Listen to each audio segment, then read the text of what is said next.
Kami sibuk di kantor, mama muda ini malah asik sama tukang kebun di rumah. Lah, kok bisa? Nggak bahaya tak? Film kali ini bercerita tentang pasangan muda yang hidup bersama dengan asisten rumah tangga. Namun, bukan hanya membantu keperluan rumah. Ketika sang suami sedang bekerja, si mama peri ini malah manfaatin tukang kebun itu untuk ngelakuin kegiatan yang penonton harapkan. Waduh. Di awal film, kita diperkenalkan dua pasangan yang bernama James dan Sophie. Kalau di negara itu, mereka tergolong hidup sederhana dan tinggal di kontrakan yang terletak di tengah kota. Layaknya pasangan muda yang sedang merintis. Kalau di sini mah udah sultan punya rumah segede itu ya. Sophie adalah wanita sederhana. Ketika James ingin membuang sofa yang usang, Sophie melarangnya dengan alasan masih layak pakai. Saat sedang santai di rumah, layaknya pasangan pada umumnya, di tengah siang bolong, mereka hendak ngelakuin kegiatan yang benar-benar harapkan. Namun, terdengar kabar jika ayah dari James telah meninggal dunia. Ayahnya itu adalah seorang sultan alias orang kaya cuy. CEO dari banyak perusahaan. Yang berarti James harus meneruskan perusahaan ayahnya itu. Dan mereka pun pindah ke rumah gedung yang berisikan para asisten rumah tangga di rumah itu. Dan inilah life hack. Pertamanya, terlihat Sophie yang tak terbiasa tinggal di rumah mewah dan meminta James untuk bolos bekerja. Namun dengan berat hati, James harus ke kantor karena ini adalah hari pertamanya untuk menjadi bos cuy. Saat di dapur, Sophie pun kagok melihat para pelayan di rumah itu. Pelayan pun menjalankan tugasnya dengan bertanya apa yang Sophie butuhkan. Namun si Sophie malah menolak bantuan itu dan kembali ke kamarnya. Pelayan itu kembali mendatangi Sophie dan menawarkannya untuk sarapan. Karena risih, Sophie pun bilang jika ia tak ingin diperlakukan seperti ratu. Karena menurutnya manusia tak seharusnya melayani manusia. Tanpa berpikir panjang, ia pun langsung memberhentikan semua pelayan di rumah itu. Dan memberikan pesangon berupa gaji 2 tahun penuh. Di sini terlihat jika pelayan itu sangat sedih. Karena menurutnya rumah ini sudah banyak meninggalkan kenangan baginya. I am so happy here. Di kantor, James yang pada dasarnya adalah anak nakal yang tak tahu menahu urusan perusahaan mulai merasa tertekan dengan jabatannya itu.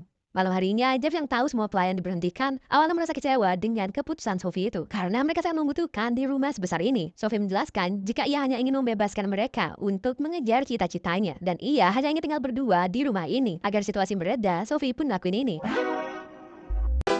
Singkat cerita, ketika James sedang rapat besar, masalah baru pun muncul. Sophie menelpon meminta bantuan untuk menghidupkan mesin pemotong rumput. Hal ini membuat James sangat kesal. Malam harinya, James pun mencoba menghidupkan mesin itu. Namun, ia gagal. Fucking do this shit.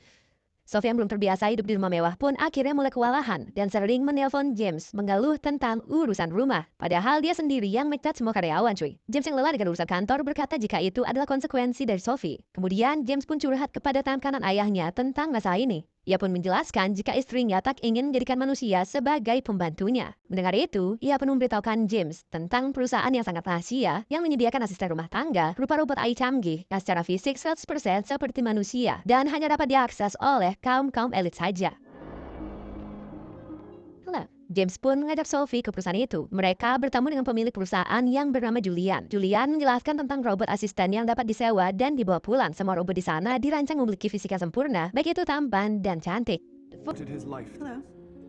Namun Sophie rupanya tak setuju melihat robot itu sangat cantik dan memiliki bodi yang sempurna. Ia takut jika nanti ia cemburu dengan robot itu. Namun James menekankan jika hanya inilah solusi dari masalah mereka. Akhirnya Sophie meminta James untuk mengganti robot wanita itu dengan robot pria bernama Henry. Awalnya James merasa ragu karena melihat ketampanan robot bernama Henry ini. Namun Julia menambahkan jika robot ini sangat royal, tak akan mengecewakan majikannya. Bahkan akan melakukan perintah apapun. Untuk mendemonstrasikan, Julian pun memerintahkan Henry untuk mencium sepatunya si James.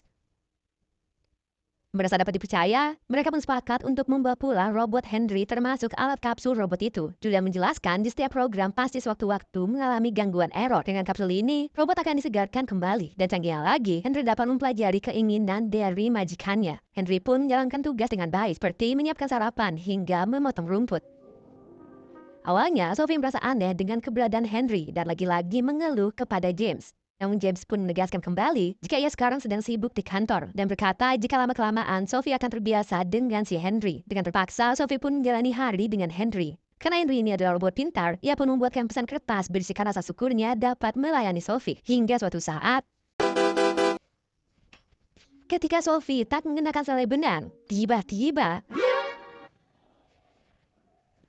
ternyata dari tadi Henry berada di sana. Henry pun cuma bengong dengan tatapan kosong. Untung aja bukan gue yang jadi Henry ya. Sophie pun akhirnya menyuruh Henry untuk keluar. Kalau kalian jadi Henry, kira-kira ceritanya bakal gimana ya? Komen di bawah cuy. Kejadian ini membuat Sophie menjadi tak nyaman dan kembali mengeluh kepada James. Namun James yang sibuk dengan pekerjaannya menyuruh Sophie untuk tenang karena sejatinya Henry adalah robot. Karena hal ini hubungan mereka berdua menjadi renggang. James yang berada di kantor pun sedang pusing dikarenakan performa keuangan perusahaannya yang menurun. Hal ini membuat pikirannya menjadi stres.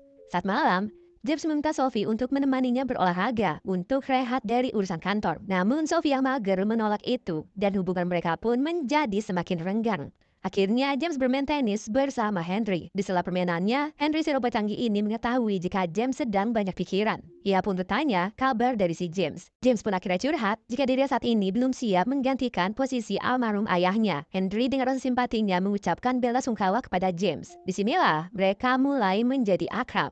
Hal ini juga dirasakan Sophie. Ia mulai terbiasa dan nyaman melewati hari-hari bersama Henry. Namun hubungannya dengan James justru semakin renggang. Apalagi James sempat menolak ajakan dinner dari Sophie dikarenakan urusan kantornya. Hal ini membuat Sophie menjadi kesepian. Ketika sedang membersihkan barang-barang, Sophie menemukan sebuah buku dan menyuruh Henry untuk membacanya sampai habis. Buku itu berisikan tentang pemahaman emosi dan perasaan yang dirasakan manusia. Padahal seharusnya hal itu tak boleh dilakukan kepada Henry karena sistem kecerdasan AI-nya akan beradaptasi yang kedepannya akan menimbulkan masalah baru. Di mana nantinya Henry akan mempunyai perasaan dan cinta seperti manusia. Beberapa hari selanjutnya, Sophie kembali bertanya tentang buku yang ia belikan. Apakah Henry saat ini sudah dapat merasakan cinta? Henry pun hanya bilang jika itu dapat terjadi jika Sophie mengizinkannya. Gak cuma sampai di situ aja, dengan akalnya, Sophie bertanya apakah Henry bisa minum minuman haram bersamanya. Dan itu juga bukan masalah baginya, alias bisa-bisa aja.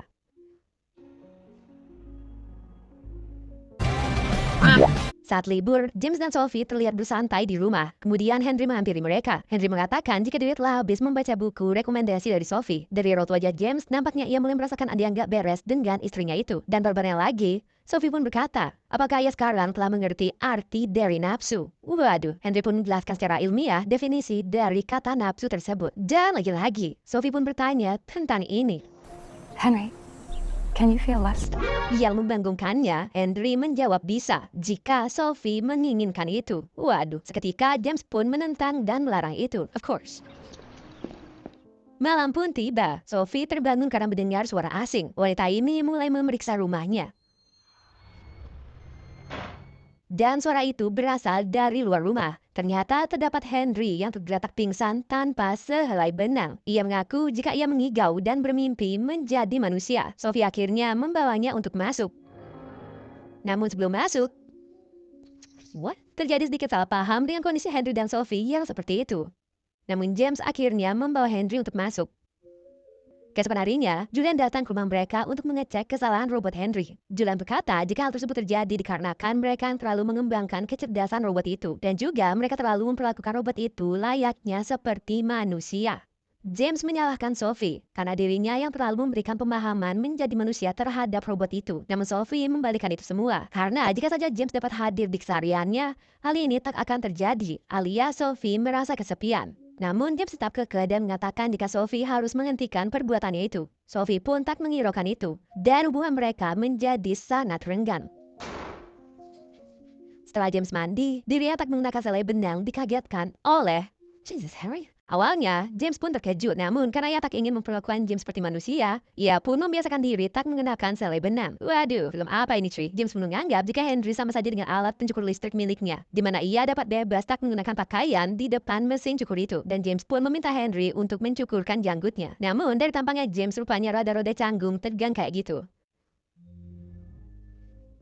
Kemudian, kabar buruk dari perusahaan James pun terdengar. Beberapa proyek dibatalkan. Hal ini membuat pikiran pria ini menjadi mumet, stres, pusing kepala guys. Sepulang dari kantor, James menemukan surat lama dari Sophie yang bertuliskan bahwa dirinya sangat merindukannya, terutama rindu untuk melakukan kegiatan yang penonton harapkan bersama James. Setelah itu, James pun berinisiatif untuk menyiapkan lilin, bukan untuk ngepet namun agar suasana seperti baru honeymoon. Dan jelas, tujuannya untuk ngajak Sophie ngelakuin kegiatan yang penonton harapkan lah. Namun, tak sesuai ekspektasi penonton cuy. Sophie menolak itu mentah-mentah dengan alasan kalau dia sekarang lagi enggak mood. Dosa banget betina.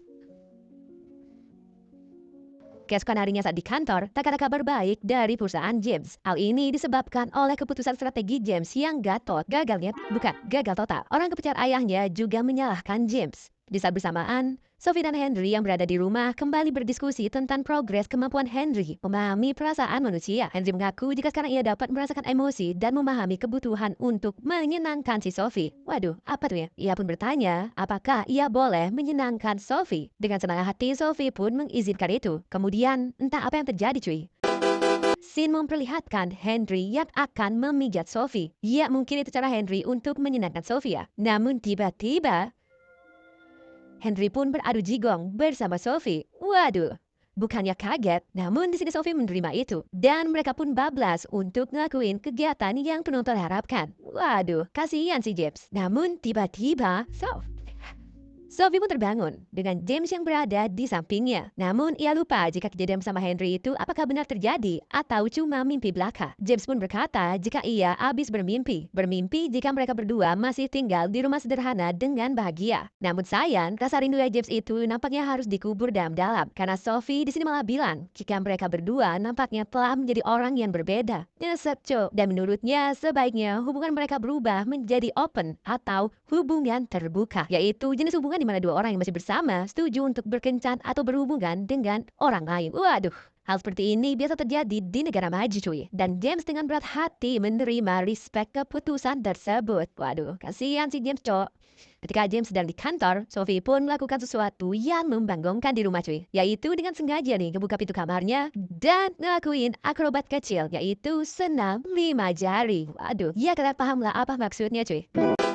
Kemudian dari tadi Henry menguping kegiatan tersebut. Sophie yang sudah lemas dan kelar pun menghampirinya dan bertanya apakah ia dari tadi mengawasinya. Henry pun cuma bilang jika itu yang ia inginkan, maka ia akan berkata iya. Waduh, si Henry dari tadi ambigu nih selalu.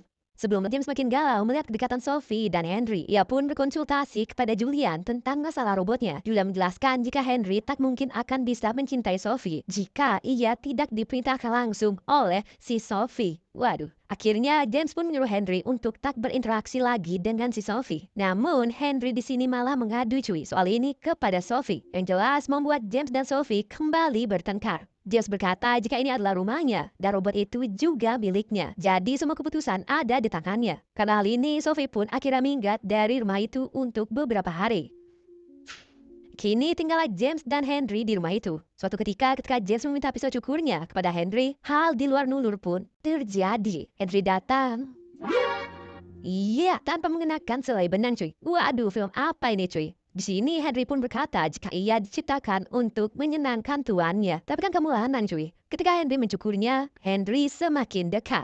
Dan tiba-tiba bertukar jigong kepada James. Dan ya, Henry pun berakhir membersihkan gagang sapu. Ini mah bukan kegiatan yang menonton harapkan. Keesokan harinya, James terbangun dan mengira kejadian kemarin hanyalah sebuah mimpi belaka. Awalnya James pun hendak menanyakan soal itu. Namun karena ia sadar dan mungkin ngerasa jijaya, ia yang terburu-buru pun langsung pergi ke kantor. Di kantor, James menelpon Sophie dan merayunya untuk baikan. Namun Sophie masih belum bisa menerima James kembali. Dan ternyata Sophie selalu pulang ke rumah saat James berada di kantor hanya untuk menghampiri Henry. Sophie pun meminta Henry untuk memijatnya kembali. Dan Henry, lagi-lagi nih cuy, membasahi bibir Sophie. Awalnya wanita itu menerima itu. Namun saat Henry tiba-tiba mengatakan I love you, hal ini membuat Sophie sadar dan terkejut karena seharusnya robot Henry tak diprogram untuk mencintai tuannya.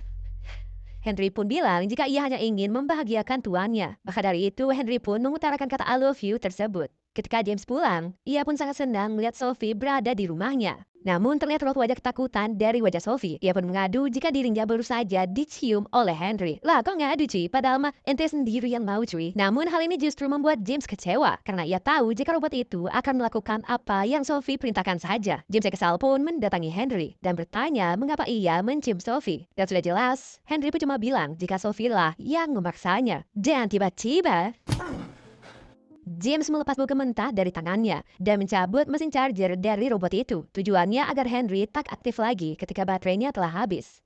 Keesokan harinya, mereka pun menunggu kedatangan dari Julian untuk mengembalikan robot Henry. Karena tak kunjung datang, James harus segera ke kantor kemudian pergi bekerja. Ketika James sudah pergi, tiba-tiba datanglah Henry dengan wajah yang memar dan menanyakan mengapa Sophie dan James mencabut chargernya. Ia yang sekarang sudah memiliki perasaan pun berkata bahwa dirinya diprogram hanya untuk membahagiakan James dan Sophie. Henry juga mengadu kepada Sophie tentang kegiatan yang penonton tidak harapkan bersama James. Dengan rasa sedih, Henry pun bertanya apakah setelah ini ia akan dibuang layaknya elektronik usang. Nah, disinilah Sophie mulai berempati dan mulai bimbang akan berpisah dengan Henry. Yang juga kesal pada James pun menghampiri James di kantor. Di saat yang sama, Julian pun baru sampai. Namun Sophie menitipkan Henry dan pergi dari rumahnya. Henry merasa bingung dengan memar di wajahnya, karena seharusnya robot tak mungkin bisa memar seperti itu. Julian pun menghampiri Henry dan memerintahkannya untuk pergi ke tempat casannya. Namun, Henry telah sadar bahwa Julian selama ini telah membohonginya. Sementara itu, terlihat Sophie yang marah pada James karena telah mengakui kegiatan di luar nulur bersama Henry. James menjelaskan bahwa itu ia lakukan karena ia tak dapat melampiaskan itu kepada Sophie. Ya nggak gitu juga sih Bambang. Mereka pun akhirnya sadar jika satu sama lain telah melakukan kesalahan. Dan di titik ini, keduanya akhirnya bisa saling bermaafan dan menerima lagi satu sama lain. Ketika mereka pulang ke rumah, mereka dikejutkan dengan Henry yang berada di luar rumah tanpa mengenakan pakaian. Henry telah menyadari bahwa selama ini dirinya adalah manusia. Julian telah membohongi Henry dan seluruh robot palsu di perusahaannya. Julian mengadopsi dan mendidik mereka menjadi robot sejak bayi hingga dewasa untuk kepentingan bisnis belaka. Sedangkan alat pengisian daya atau chargernya itu ternyata ada alat yang dirancang untuk mencuci otak robot-robot dan memulihkan fisik dari luka dengan cepat. Maka dari itu, kini Henry mengalami memar. Kabar ini pun didengar oleh FBI. FBI pun kemudian menyita perusahaan Julian dan mengevakuasi seluruh manusia yang dijadikan robot. Mereka harus mendapatkan bimbingan lagi karena otak mereka yang telah dicuci oleh Julian. Waduh, mind blowing nih cuy. Komen di bawah cuy kalau kalian gak nyangka endingnya bakal kayak gini. Komen di bawah juga kalau kalian udah nebak dari awal. Jeff dan Sophie bersama dua anggota FBI untuk kembali ke rumahnya mencari Henry. Tiba-tiba dua anggota FBI pun langsung ditembak dan meninggoy oleh Julian. Julian mengatakan bahwa Jeff dan Sophie telah menghancurkan bisnisnya yang ia bangun bersama ayahnya. Ia juga menceritakan asal-usul Henry, yang tadinya adalah bayi yang dibuang oleh orang tuanya dengan luka di seluruh tubuhnya, hingga akhirnya diadopsi olehnya, dan ia sudah menganggap Henry seperti anaknya sendiri. Namun Henry yang sudah sayang kepada James dan Sophie malah dibuang begitu saja dengan kedua pasangan ini. Julian menganggap bahwa James dan Sophie sama saja seperti orang tua kandung Henry yang tak menerima keberadaannya. Julian yang kesal pun akhirnya ingin menghabisi kedua orang itu. Wait. Henry pun datang dan langsung menghabisi Julian. Kini Henry yang tersadar jika dirinya adalah manusia merasa kehilangan arah tujuan hidup. Kemudian, Henry mengambil sebuah pisau dan menancapkan itu ke perutnya karena ia ingin membuktikan bahwa dirinya sejatinya adalah manusia. Dan benar aja, Henry pun sekarang saat itu ia meminta maaf kepada Sophie dan James karena telah menghancurkan rumah tangga mereka. Namun mereka mengatakan bahwa Henry telah mengajarkan mereka untuk saling menyayangi dan menerima kekurangan masing-masing. Mereka pun mengatakan mereka sayang kepada Henry. Namun sayang, akhirnya Henry harus mengembuskan nafas terakhirnya. 5 tahun pun berlalu, terlihat James dan Sophie yang telah menua, yang kini memiliki seorang anak yang mereka namai Henry sebagai penghormatan kepada sosok istimewa yang pernah ada di hidup mereka. Dan film pun berakhir. Gimana cuy film kali ini? Kira-kira kalau robot wanita yang jadi mereka ambil, ceritanya bakal kayak gimana? Gue jadi ngebayangin nih cuy. Komen di bawah. Sekian video kali ini, sekali lagi